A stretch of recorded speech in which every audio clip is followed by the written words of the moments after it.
بسم اللہ الرحمن الرحیم۔ السلام علیکم، میں ہوں عمران احمد اور آپ دیکھ رہے ہیں میرا YouTube channel AIO audio books. آج میں آپ کی خدمت میں اندلس میں اجنبی کا اگلا حصہ لے کر آیا ہوں، تو چلیے شروع کرتے ہیں۔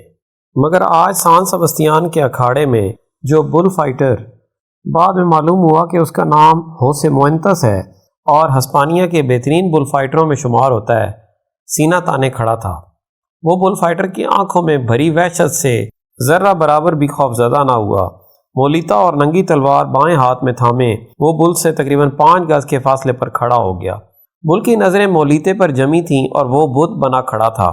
جب بل فائٹر کو یقین ہو گیا کہ بل اتنا تھک چکا ہے کہ اب اپنی جگہ سے حرکت نہیں کرے گا، تو اس نے بل کی طرف سے منہ موڑا، ایک جھٹکے سے مولیتا میں سے تلوار کھینچی اور پھر دوبارہ مڑ کر بل کی جانب بڑھا۔ بے حد نپے تلے قدموں سے آہستہ آہستہ اس کے سر، تلوار کی نوک اور بائیں کاندھے کا رخ بل کی طرف تھا۔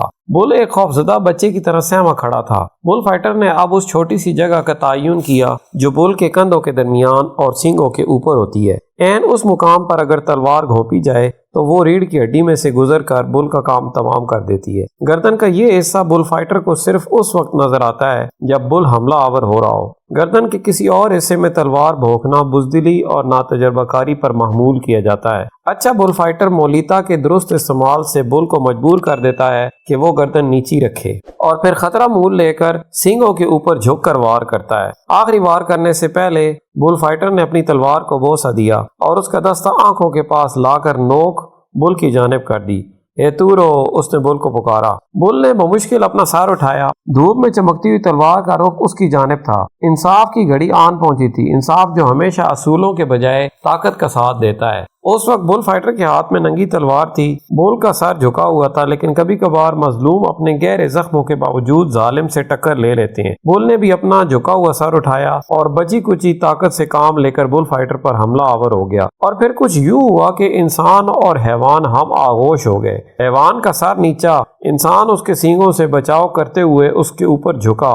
تلوار گردن میں اتارتا ہوا بل کی گردن، تلوار کا دستہ اور انسان کا ہاتھ ایک نقطے میں بدل گئے۔ قتل کی خوبصورتی کا وہ لمحہ جسے بل فائٹ کا فنی اور جذباتی نقطہ عروج کہا جاتا ہے۔ بل فائٹر نے تلوار کے خون آلود دستے سے انگلیاں علیحدہ کیں اور پیچھے ہٹ کر کھڑا ہو گیا۔ بل لڑکھڑا رہا تھا، اس کے منہ سے خون کا ایک فوارہ چھوٹا اور اس کی آنکھیں پتھرانے لگیں۔ کون جانے اس آخری لمحے میں بل نے نیم مردہ آنکھوں سے کتنی نفرت سے ان ہزاروں تماشائیوں کو دیکھا ہوگا جو اس کی موت کا تماشا دیکھنے آئے تھے۔ بل فائٹر کولوں پر ہاتھ رکھے نہایت سنجیدگی سے اختتام کا منتظر تھا۔ پورے بل رنگ پر خاموشی طاری تھی۔ بل کا سر نیچا ہوتا چلا جا رہا تھا، اس کی گردن اور منہ سے بہتا ہوا خون گرم ریت میں جذب ہو رہا تھا اور پھر اس کی ٹانگیں بری طرح لرزنے لگیں اور وہ لڑکھڑا کر ریت پر گر پڑا۔ موت کے سائے روشنیوں پر غالب آ گئے۔ بل کے گرتے ہی بل رنگ میں شور بپا ہو گیا۔ تلوار کے پہلے وار میں بل کو ہلاک کر ڈالنا ایک عظیم کارنامہ تھا، ورنہ اکثر تلوار کسی ہڈی سے چٹک کر باہر نکل آتی ہے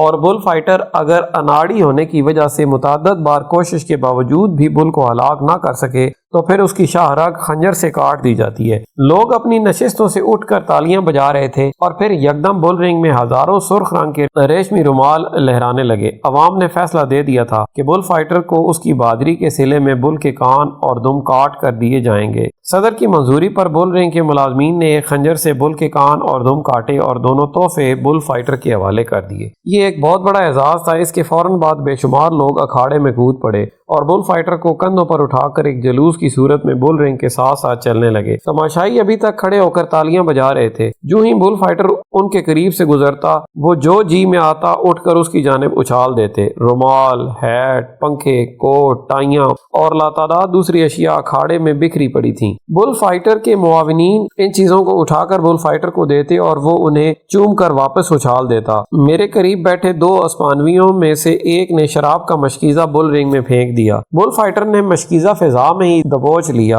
اور اس میں سے چند گھونٹ بھر کر واپس پھینک دیا۔ مشکیزہ سب سے اگلی صف میں گرا۔ ایک تماشائی نے اٹھا کر چند گھونٹ لیا اور پچھلی صف میں کسی کو تھما دیا۔ ان صاحب نے بھی ڈیک لگا کر شراب پی اور اس سے پچھلی صف میں بیٹھے ایک لڑکے کو دے دی۔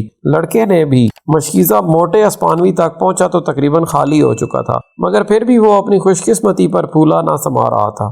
میں اس مشکیزے اور بقیہ شراب کو یادگار کے طور پر اپنے پاس رکھوں گا تاکہ میرے بیٹے اور ہونے والے پوتے اس پر فخر کر سکیں کہ یہی ہے وہ مشکیزہ جس میں سے عظیم بل فائٹر ہوسے فوئنتس نے شراب پی تھی۔ اور اس کے بعد 2 درجن تماشائیوں نے بھی۔ میں نے ہنستے ہوئے کہا، ہاں کیوں نہیں، میرا بس چلے تو میں بل رنگ میں بیٹھے تمام تماشائیوں کو شراب پلاؤں، لو تم بھی پیو۔ اس نے مشکیزہ میری گود میں رکھ دیا۔ اگر بقیہ شراب میں پی گیا تو تمہارے پاس اپنے بیٹوں اور ہونے والے پوتوں کو دکھانے کے لیے کچھ نہ بچے گا۔ میں نے پچکا ہوا مشکیزہ اسے واپس کر دیا۔ جلوس کے خاتمے پر میدان میں فربہ خچروں کی ایک جوڑی داخل ہوئی جسے بل رنگ کے ملازمین ہانک رہے تھے۔ انہوں نے خچروں کے گرد بندھی رسیوں سے بل کی ٹانگیں مضبوطی سے جکڑ دیں اور اس کے بعد انہوں نے خچروں کو چابک سے اتنی تیزی سے پیٹا کہ وہ وزنی بل کو گھسیٹتے ہوئے میدان سے باہر نکل گئے۔ ریت پر مرے ہوئے بل کے گھسٹنے سے ایک راستہ سا بن گیا تھا۔ بل فائٹ کے ڈرامے کے مرکزی کردار کی آخری راہ گزر۔ ہر بل فائٹ میں 6 بل اور 3 بل فائٹر حصہ لیتے ہیں۔ ایک بل کو مارنے کے لیے صرف 20 منٹ دیے جاتے ہیں۔ سان سبستیان کے اکھاڑے میں پہلا بل ہلاک ہو چکا تھا،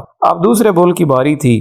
بگل کی آواز آئی۔ بوڑھے نے دائیں ہاتھ سے اپنا بوسیدہ ہیٹ اتار کر ماتھے کا پسینہ پہنچا، پھر بائیں ہاتھ سے استبل کا سرخ دروازہ زور لگا کر دھکیلا اور بڑی پھرتی سے پیچھے ہٹ گیا۔ چشم زدن میں ایک بھاری برکم سیاہ بل بجلی کی سی تیزی کے ساتھ اس کے بوجھ تلے زمین لرز رہی تھی، طاقتور، مغرور اور ناقابل تسخیر۔ ہے تورو تماشائی اپنے رومال، ہیٹ اور پنکھے ہلا ہلا کر اسے اپنی جانب متوجہ کرنے کی کوشش کر رہے تھے۔ خچروں کی جوڑی جب چھٹے اور آخری بل کی لاش اکھاڑے میں سے استبل کی جانب گھسیٹ رہی تھی تو بل رنگ پر سورج غروب ہو چکا تھا۔ کل صبح ان کا گوشت سان سبستیان کے قصابوں کی دکانوں پر مہنگے داموں فروخت ہوگا۔ میڈریڈ کے بل رنگ میں مرنے والے بل کا گوشت تو جنرل فرانکو بھی بے حد رغبت سے کھاتا ہے۔ آخری بل کی لاش میدان سے جاتے ہی تماشائی تالیاں پیٹتے اور سیٹیاں بجاتے اپنی نشستوں سے اٹھ کھڑے ہوئے اور بل رنگ خالی ہونے لگا۔ میں جانے کے لیے اٹھا تو پھر ایک مرتبہ میری آنکھوں میں فلیش کی روشنی چپ گئی۔ سنہری بالوں والی لڑکی نے کیمرہ اپنی آنکھ سے ہٹایا اور مسکرا دی۔ وہ بے حد خوبصورت تھی۔ مجھے معلوم تھا کہ اس طرح تصویریں اتارنے سے اس کا کیا مقصد ہے۔ وہ بھی ایک ایسے کھیل کا آغاز کرنا چاہتی تھی جس میں وہ بل فائٹر ہو اور میں بل فائٹر جو اکثر بچ جاتا ہے اور بل جو ہمیشہ ہلاک ہو جاتا ہے۔ گرم خوشبو کی شام۔ گرما کی اس سہانی شام کو جب سان سبستیان کے حسین سمندر پر شفق سرخ ہو رہی تھی، بل رنگ میں سے ایک جلوس نکلا۔ خون، ریت اور پسینے میں نہائے ہوئے بل فائٹروں کو تماشائیوں نے اپنے کندھوں پر اٹھا رکھا تھا۔ شفق کی سرخی میں ان کے چہرے ان بہادروں کی مانند دکھائی دے رہے تھے جنہوں نے کسی قدیم رومی اکھاڑے میں جنگلی شیروں کو پچھاڑا ہو۔ موسیقاروں کا ایک گروہ ان کے گرد گھیرا ڈال کر ہسپانوی موسیقی فلیمنگو کی تانیں اڑا رہا تھا۔ سفید بالکونیوں پر جھکی بڑی بڑی آنکھوں والی ہسپانوی دوشیزائیں ان پر پھول نچھاور کر رہی تھیں۔ میں بھی اس جلوس کے ساتھ ہو لیا۔ اکثر لوگوں کے کندھوں پر شراب کے مشکیزے تھے جنہیں وہ منہ کے پاس پچکاتے تو سرخ شراب کی ایک پتلی سی دھار ان کے حلق میں اتر جاتی۔ وہ اس معاملے میں بے حد فراخ واقع ہوئے تھے اور ہر ایک کو اپنا مشکیزہ پیش کر رہے تھے۔ شمالی یورپ میں جہاں کئی لوگوں کا جمگٹا ہوتا،